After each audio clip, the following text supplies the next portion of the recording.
Membro Parlamento Nacional lamentável a declaração do Dr. Vital nebedehan a himatelakan e a hengevene la implica ba serviço atendimento paciente sira. Deputada Husi Bancada Fretelin Sância Paisão Bano sente triste a declaração do Dr. Vital Katak, eletricidade matelakan e Hospital Nacional Guido Valadares, lá implica ba serviço médico niang, liu atendimento ba paciente sira, ne ela lógica. E a semana koto kliuba, bebê na em lima makmate, ne é causa hus eletricidade mate, ne ha tudo katak, situação ia Hospital Nacional Guido Valadares grave duni, no governo tem que ir responsabiliza ba problema refere. Sente triste vai vir a nova declaração do senhor diretor Vital Katete, a mate ne la implica serviço ida, liu atendimento nele, ida ne bisa, sendo caso paciente pasarangka, mate de repente kami lagi di kembali. Kami siti la lógica senhor diretor kuliah. Kita continua bosok baku itu. No, kalau be povo, dibusi declaração de bem la renovável também. Na realidade, serviço atendimento para liga ho eletricidade. Não temos falta de nós. Devemos acontecer no Hospital Nacional e dia 17 de maio.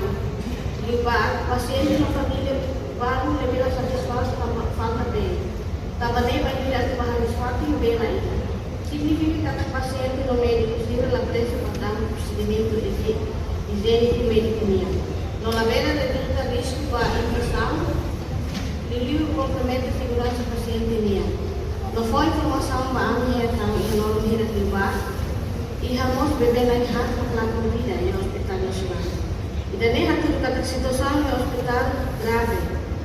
Não no governo constitucional, eu disse, senhora ministra de Saúde, tem responsabilidade.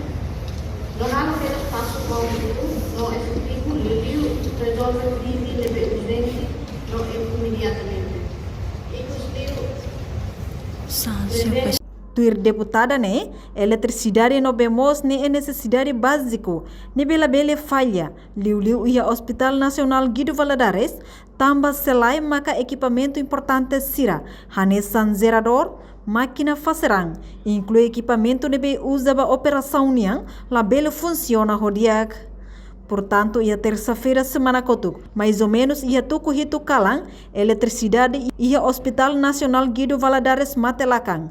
Quase 1 minuto sanulu hanesang ne, no situação ne implica diretamente ba paciente sira, tamba facilidade balong ia hospital la funciona.